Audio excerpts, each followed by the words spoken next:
편안들 하시지요? 고맙습니다. 저는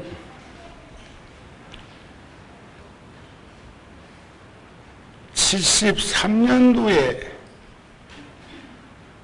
군에 입대했었는데, 그때 훈련 마치고 26사단에 배치되었을 때 제가 부처님의 제자로서 작게나마 이런 일 저런 일을 하기 전에 참 도움을 직간접적으로 많이 주셨던 중대장님이 계셨습니다. 박진승 대위라고. 그리고 한동안은 인연을 짓고 군에 있을 때 결혼하신다고 그래서 저 충청도까지 내려가서 결혼식에도 참석을 했던 그런 중대장이신데, 참 유수 같은 세월 속에 뭘 하다가 다 잊어버렸는지 그렇게 잊어버리고 한 50년 살아오는 동안에 이런 인연 저런 인연 속에, 특히 제가 군종교구장 4년 동안 국방부에 근무한 것이 불과 몇 년 전이었으니까 그때 찾아보려고 했으면 찾았을 건데, 그런 저런 단순세포로 이루어져서인지 그렇게 시간이 지나가다가 그때 소령이었던 배효준 소령이라고, 그분은 불자이어서 구룡사도 한 번씩 오시고 저하고 차를 마시다가 불현듯 그때 생각이 나서 말씀을 드렸더니 그분이 수소문해가지고 어제 그제 저한테 연락이 왔어요. 50년 만에. 그래 무척 반갑고 기뻤습니다. 그런데 그게 이산가족이 만났다는 그런 개념보다는 참 잊지 말아야 될 인연들이 참 우리들 주변에 많은데,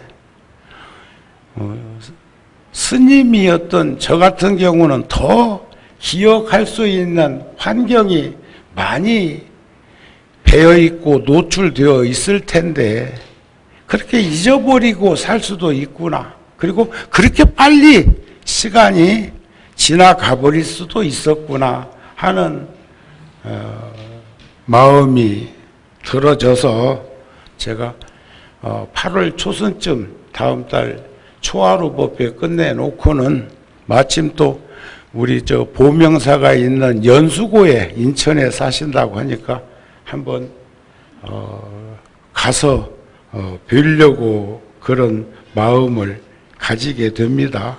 그러면서 불현듯 오늘 법회를 준비하면서 틱낙한 스님이 하셨던 법문 한 소절이 떠올랐습니다. 내가 꽃과 나무에 물을 줄 때는 그것은 지구 전체에 물을 주는 것과 같다. 내가 꽃과 나무에 말을 거는 것은 나 자신에게 말을 거는 것이다. 우리는 이 세상의 모든 것들과 연결 지어져 있다. 우리는 무수한 시간 동안 함께 존재해 온 것이다.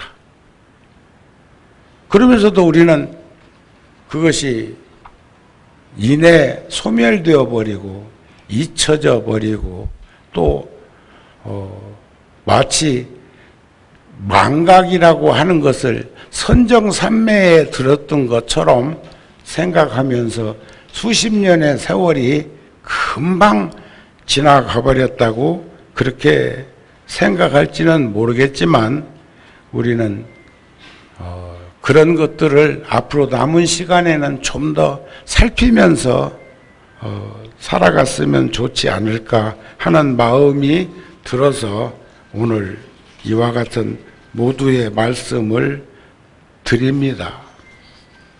그럼에도 불구하고 그런 일들을 행동으로 생각으로 하면서 살기가 쉽지 않았다는 것을 토로합니다.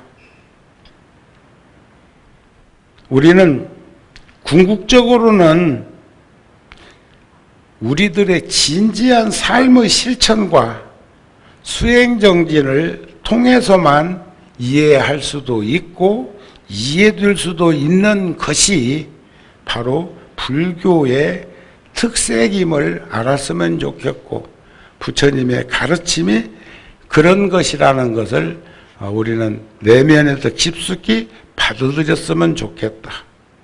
배움은 먼저 이해할 것이 요청되고 그 다음에는 시시비비를 관찰해보고 분별해야 하는데 지혜롭지 못한 일들은 까마귀는 검다 하고 해오라기는 시다 하면서 한 생을 살아가는 이들도 있습니다.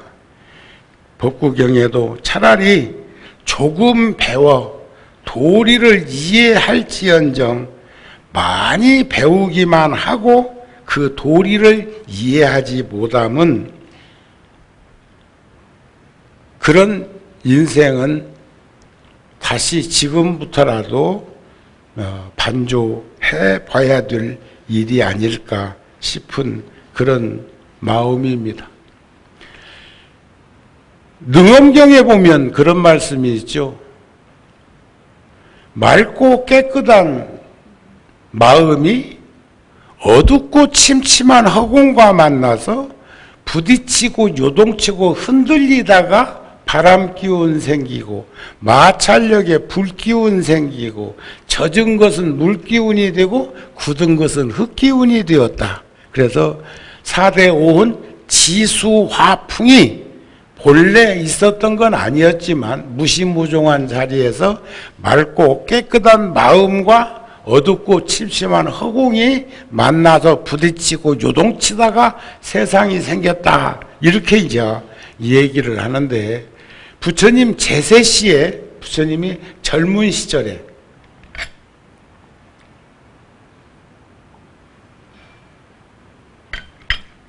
바라문교 승려들이 젊은 혁명가처럼 세상에 출현하신 서가문이라고 하는 출가자가 있는데 우리 거기 가가지고 콧대를 한번 꺾자.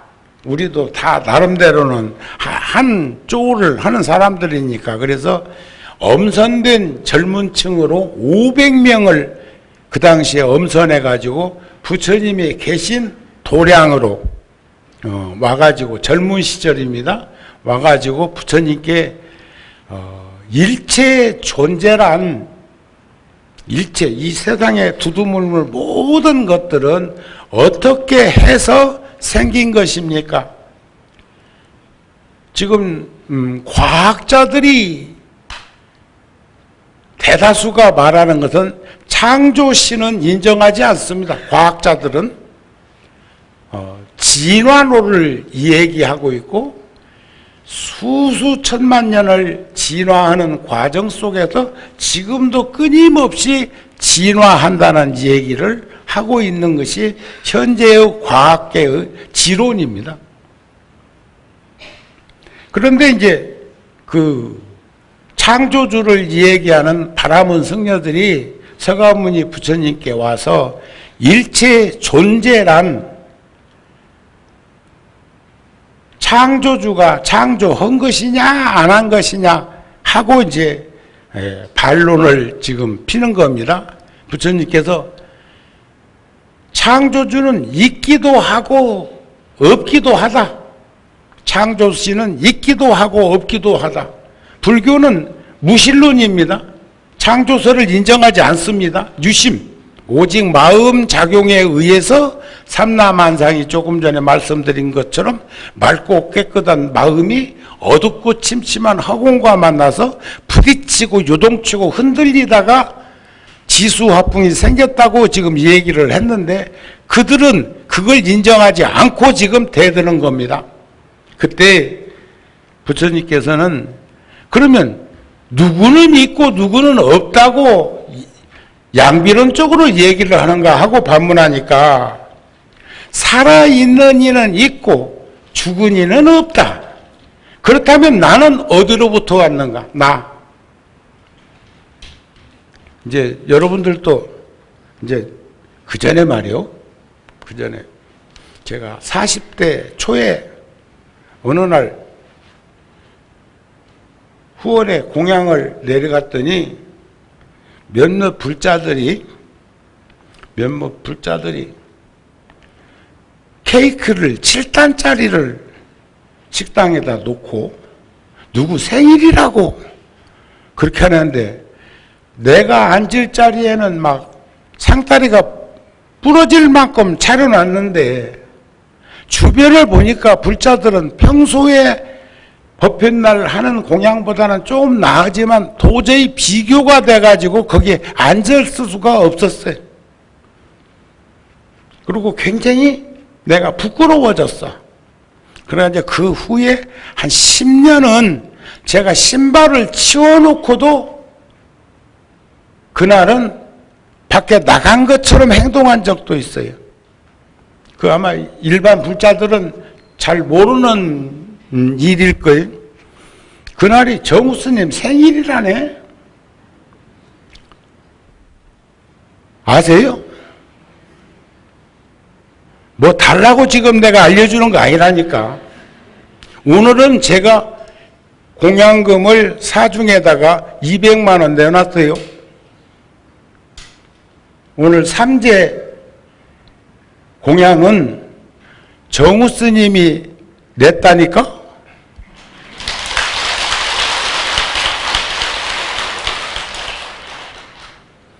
근데 별로 그 뜻이 뭔 말인가를 잘 못 알아듣네. 그런 때도 있다 그 말이야.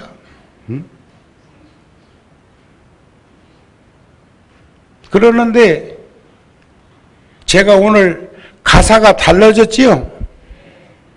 이 가사는 조계종 종법에 명시되기는 출가한 지 50년이 넘어야 하고 만 70세가 넘어서 여러 단계의 과정을 심사해서 대종사 품계를 받는 날 주었던 가사예요. 제가 처음 입었는데 이것도 3년이나 망설이다 지금 오늘 처음 입은 거예요. 오늘이 먼 날이기 때문에 아이고 요런 때 그냥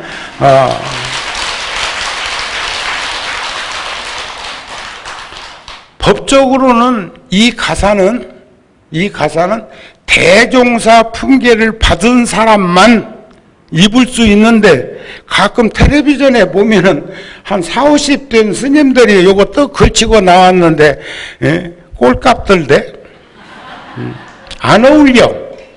그 스님들은 지금까지 정우 스님이 입었던 그 가사를 입는 게 품계가 맞습니다. 아셨죠?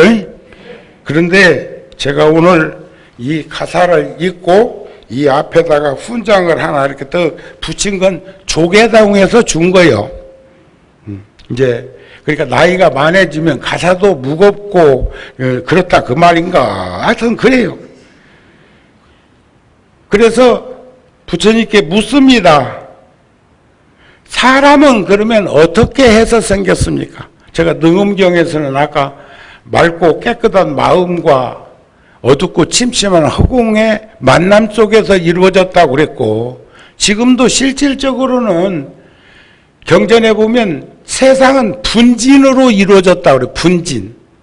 그래서 화엄경에서는 지대, 흙이 물과 함께 하지 않으면 분진이야. 물이 불과 함께 하지 않으면 얼음이야. 불은 공기와 함께 하지 않으면 불은 없어요. 또 바람 기운은 흙의 성분과 함께 해야, 그러니까 모든 것은 다 함께 포섭되어 있다는 것을 의미하기도 합니다. 그런데 여기서는 그 바람은 승려들이 사람은 어떻게 해서 생긴 겁니까? 자기들은 단순해 창조주가 있어서 만들어졌다고 그러는데 부처님만 그걸 부정하니까 묻는 거예요. 확실하게. 그런데 부처님이 사람은 곡식에 의해서 생겨나고, 곡식. 생물학적으로는 맞습니다. 곡식에 의해서 생겨나고 또 곡식에 의해서 살아간다. 곡식이라는 게 뭔가 알죠? 곡물. 그거 안 먹으면 뭐 물을 일주일만 안 먹어도 세상 간다고 그랬잖아요. 자, 그러면 그 곡식은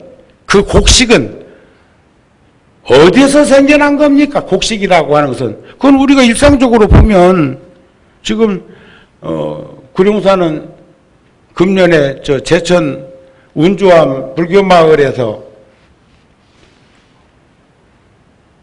감자가 얼마나 잘 됐는지 막 이 포교당 저기 포교당 죽어도 우리가 새 트럭을 가져와서 열에서 한 트럭 드리고 구룡사 2트럭을 놓고 있는데 혹여 나는 또 잘못 관리해서 상할까 봐서 계속 먹는 것을 추천합니다.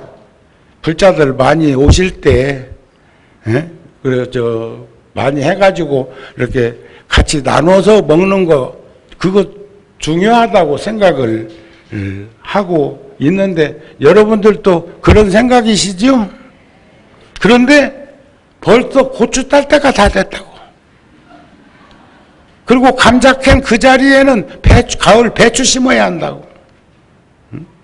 그렇게 끊임없이 순환하고 있는 그 곡식은 어디서 생겨난 것입니까? 큰 지수화풍에서 생겼다. 큰 지수화풍, 대지에서 이루어지고 있는 거니까.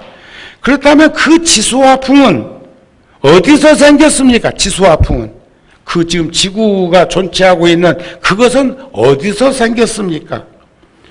허공에서 생겼다 그래요. 허공에서. 그 허공은 어디서 또 생겼습니까? 여기 아주 매우 중요한 가르침이 있어요. 허공이라고 하는 것은 존재와 가지고 있는 바가 없는 곳에서 허공이 생겼다 그랬거든. 기독교도 이렇게 보면 그 어느 신학자는 하나님이 어디서 왔습니까? 하니까 존재와 가지고 있는 바가 없는 곳에서 오셨다. 이렇게 말을 하는 신학자가 있었어. 그렇다면 존재와 가지고 있는 바가 없는 곳에서 온 그것은 어디서 생겼습니까? 자연에서 생겼다. 자연은 어디에서 생겼습니까? 자연이라고 하는 것은 어디서 온 겁니까? 그러니까 그렇게 하면 부처님이 답변하는 대로 그들이 수용하는 것 보면 동의하고 인정한다 소리인데, 부처님께서 말씀하기를 자연은 열반에서 생겼느니라 그래서 열반은 번뇌가 일어나지 않는 걸 열반이라고 합니다. 대열반은 번뇌가 일어나지 않는 자리가 열반이고 번뇌를 끄는 자리는 해탈이라고 그러는데, 열반에서 생겼다니까 그러면 열반은 또 어디서 생겼습니까? 하고 반문하니까 부처님께서 어리석구나 바라문들이여, 삶이란 괴로움이냐 즐거움이냐? 삶은 생로병사가 삶인데 여러분들 괴롭습니까? 즐겁습니까? 어떤 일은 괴롭다가 즐겁다가 괴롭다가 하는 이도 있고, 어떤 일은 무미건조해서 모르겠다고 하는 이도 있고, 다양하게 이 얘기를 하는데 여러분들은 자문해 보세요. 그리고 답변해 보세요.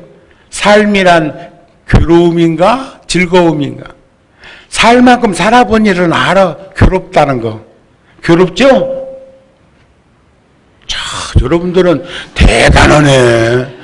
아직도 괴로운지를 모르는 거 보니까 청춘이네. 응? 그 아니면 어디에 취했나?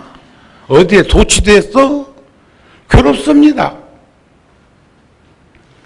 자, 삶이란 괴롭다고 하니까 생로병사가 괴로움인 줄을 안다면 어째서 열반은 알지 못하는가? 열반은 정멸은 상락아정이 상락아정 항상 뛴 나 즐거운 경지 경계 참나 깨끗한 현상 이걸 상락아정이라고 그러는데 상락아정은 나고 죽음이 없는 열반의 경지인 것을 어째서 삶이 괴롭다는 것을 알면서 생로병사는 네가 다 겪어보지 않았으면서도 알면서 거기에 대해서는 체득하지 못하고 말하지 못하는가. 영원히 즐겁고 또 영원히 깨끗한 나, 항상 된 나, 즐거운 나, 참나, 깨끗한 나는 자아가 아니에요. 항상 된 나는 법신이요. 즐거운 경지는 열반락이요. 참 나는 부처요. 깨끗한 현상은 법이다 그 말이야. 그럼 그 반대적으로 표상을 한번 지어보면 무상한 자 항상 뜬 것의 반대는 무상한 거거든. 그건 색신이야. 이 몸 4대 육신. 여러분들은 이 몸이 영원할 것인 것처럼 생각하기도 하면서 살고도 있는데 본생경에 보면 그런 말씀이 있어요. 가족의 죽음은 곧 우리들 자신의 한 부분의 죽음을 뜻한다. 그렇게 말씀을 해서 본생경에 우리들 차례에 대한 예행 연습이다.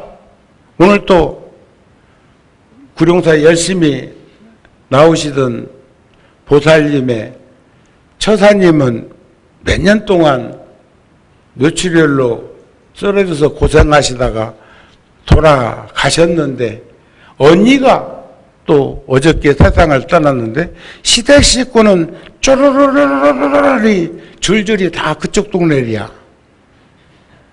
그쪽 동네 어딘지 알잖아요. 그러니까 친정 형제들이 이제 내일 발인하고 나면 구룡사에 언니도 시댁은 그쪽이었지만 이웃 동네였지만 언니도 절에 댕겼는데 그쪽 사람들은 그걸 동의 안 하니까 친정 쪽에서 언니를 구룡사에 모시고 와가지고 49제를 해드리려고 합니다. 그러면 내일 발인하고 구룡사 와서 차라도 한잔 하면서 한번 풀어가 보자. 어떤 방법이 좋을 것인지를 그렇게 이제 내가 제안을 해 놓았습니다. 자, 우리들 차례에 대한 예행 연습을 우리는 충분히 인식하면서 살아야 됩니다. 지금 저기에 계신 영가들이 정우 스님은 주지 스님은 각성 스님은 요 주지 스님이 각성 스님은 설판 제자로 올려드린 것 같은데 저쪽에 살아있는 이들도 지금 저 영단처럼 저 쑥 써놓은 데다가 이름 붙여놨는데 그러니까 그게 둘이 아니요. 경계가 둘이 아니요. 저기 돌아가신 분만 있는 게 아니고 저분들은 전생사 얘기고 저 이름은 금생에 벌써 오셔가지고 지금 여기에 또 앉아있는지도 모른다고. 부모 운중경에 보면은 세상에 내 부모 아닌 이가 어디 있습니까?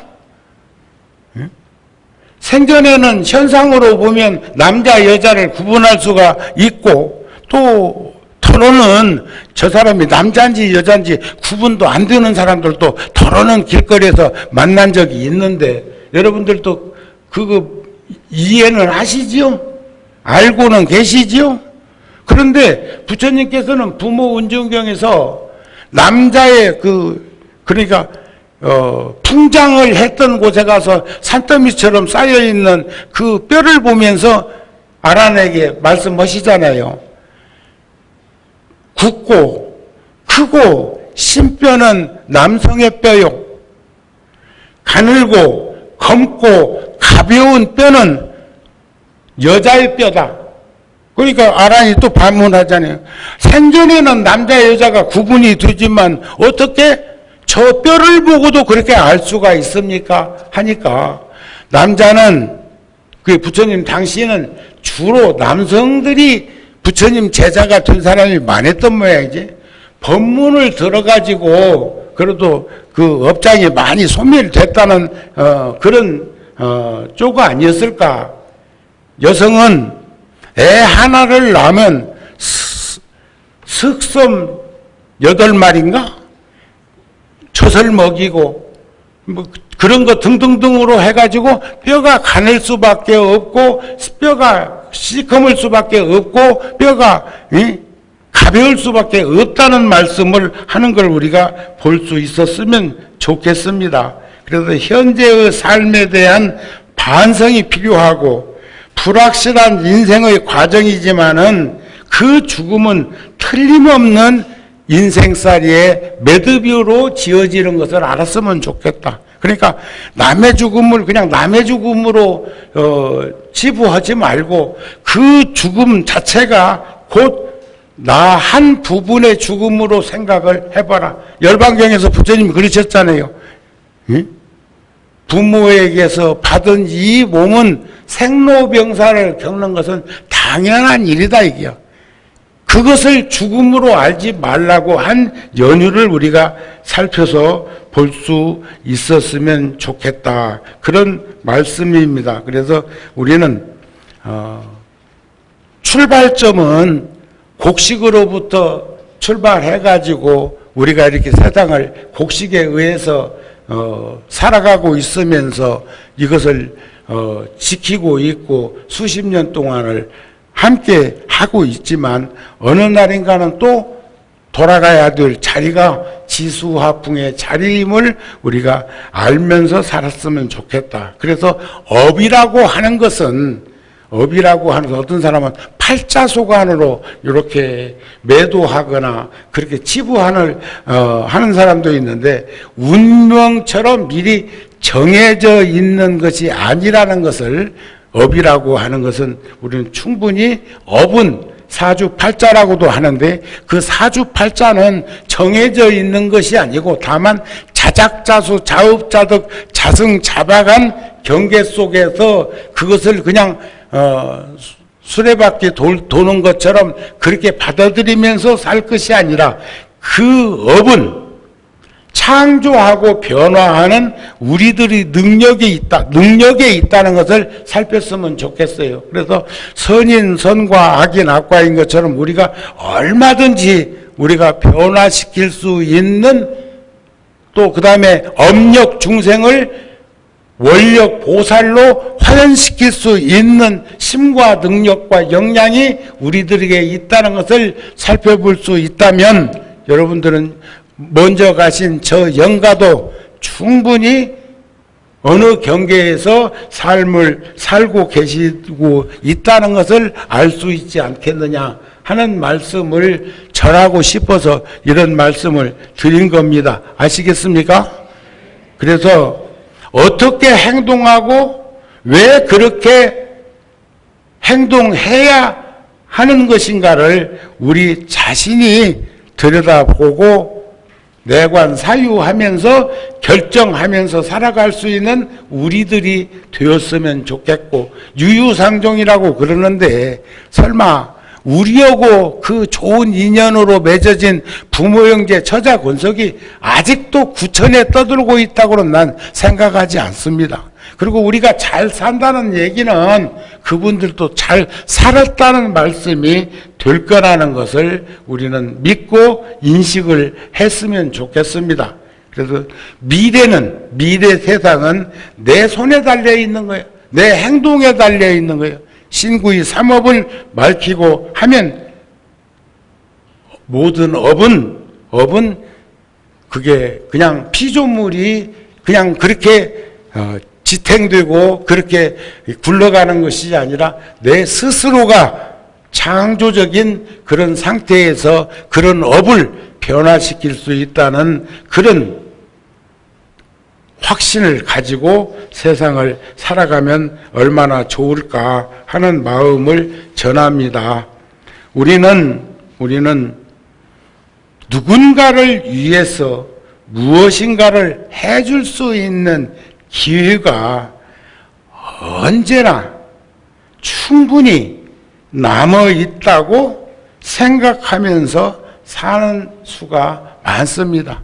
그리고 또 한 가지는 우리 허물이 가까우니까 괜찮아? 응? 전혀 인연 없는 이한테는 잘하면서도 내 가족이나 내 식구들에게는 가까우니까 괜찮다는 말을 스스럼 없이 하는데 실질적으로는 가까운 이한테 잘해야 됩니다. 여러분들도 저하고 가깝다고 생각하면 잘해야 돼. 뭐 가깝지 않으면 잘할 것도 없고 그렇지 않은가요? 그런데 왜 전혀 관계없는 사람한테는 굉장한 관심을 표명하면서 가까운 가족들에게는 그렇게 등한하면서 살 수밖에 없는 우리들의 그 무지함을 한번 들여다 보았으면 좋겠다. 절대로 충분한 시간이 남아있지 않습니다. 저도 노부살님이 100살이세요. 100살. 스님 어머니가 100살. 응? 그러니까 어머니가 100살이라고 하니까 나는 한 40, 50밖에 안 먹은 걸로 생각을 하면서 어머니라고 떠올리는 게 아니고 나이가 그렇게 큰 차이가 아닌 30년도 안 나는 나이 속에서 모자지간에 그런 혈연을 맺고 있다는 생각을 하게 되기도 한다. 그러나 우리는 소홀히 하기도 하고 뒤로 미루던 그런 일들을 지금부터라도 되잡아서 더 살피고 마음을 썼으면 좋겠습니다. 인생이란 여전히 셀 수 없을 만큼 우리가 해야 할 일들이 우리들 주변에 많이 있음을 다시 한번 상기했으면 좋겠다. 그래서 오늘 할 일들을 지금 해야 될 그런 일들을 다음으로 미루는 그런 어리석음은 범하지 않고 살았으면 좋겠다 하는 마음을 여러 불자들한테 전하고 싶은 것입니다. 그 달라이 라마의 어머니가 구슬로, 그분은 갈치자도 모르고 난 놓고 기억자도 모르시는 할머니였으니까 구슬로 말씀한 걸 다른 사람이 그걸 글로 만들어 가지고 책을 만든 게 있어요. 책을. 이건 달라이 라마, 지금 90세 되신 달라이 라마가 달라이 라마의 어머니가 생전에 구슬로 말한 것을 글로, 책으로 묶어서 된 것을 제가 본 적이 있는데 그 할머니가 이런 표현을 쓰셨어요. 솔직히 말해서 나는 정확하게 내 생일을 모른단다. 그래야 티베트도 보면 남존 여비 사상이 많았던 모양이지. 그러니까 딸로 태어난 그 자체가 허기사 날짜가 무슨 소용이 있겠느냐. 우리는 요란한 축가 소리도 듣지 못한 채 이 세상에 태어나서 성장하다가 성인이 되고 결혼을 해서 아이를 낳고 그 다음에는 이렇게 조용히 죽음을 맞이하게 되었구나.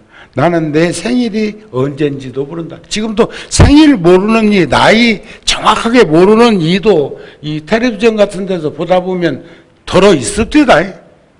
이게 뭐 달력이 있나 시계가 있나 그런 오지에 살고 있는 사람들은 그럴 수도 있겠어요.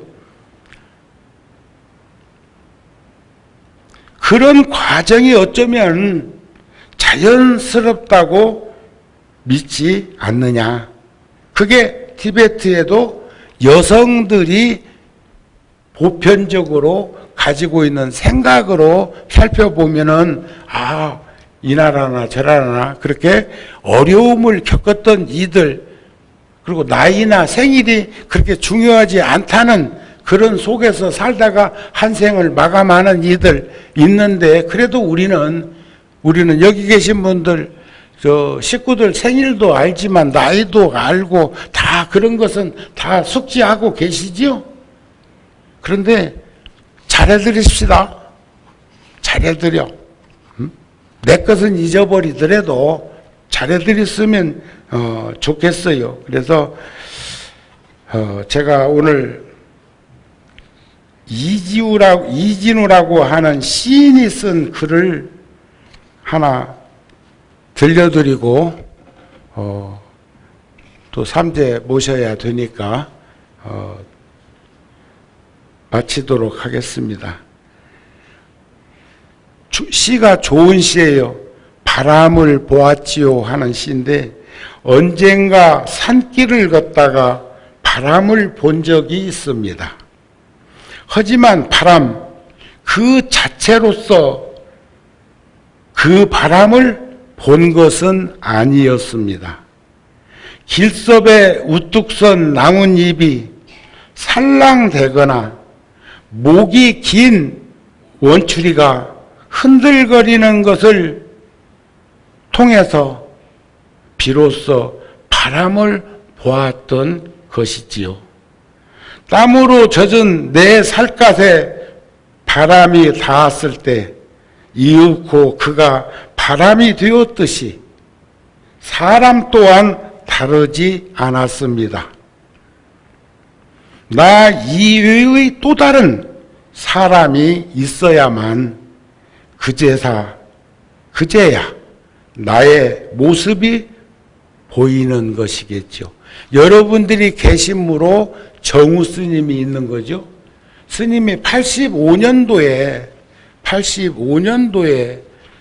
가요동 구룡사에 와가지고 10월 달에 이쪽으로 그 짧은 시간에 그 많은 행정조치를 다 취해가지고 이쪽으로 이사 와서 2층 집 세워둬가지고 살았던 것이 엊그저께 같은데, 그게 85년도니까 벌써 39년이 되었고, 엊그저께 출가한 것 같은데, 오늘 또 보살님 한 분이 그러셔요. 저 통도사 68년도에 가기 전에 있었던 신대방동 절에, 그때 내가 16살인가 그랬어. 그때 그 절에 다녔던 보살님이 또 2년 따라서 오시다 보니까 구룡사로 지금까지 수십 년간 다니게 된 그것을 말씀하시는데, 제 가슴은 멍멍했습니다. 우리 옷깃만 스쳐도 지중한 인연인데, 부모형제 처사 권속과 법연으로 맺어진 그 인연들이 우리가 다급생을 통해서 맺어진 것처럼 앞으로도 그 인연의 끈을 우리가 깨달음의 보살 행원을 성취할 때까지 함께 할 수 있었으면 좋겠다는 말씀으로 오늘 법문 마칩니다. 성불하세요.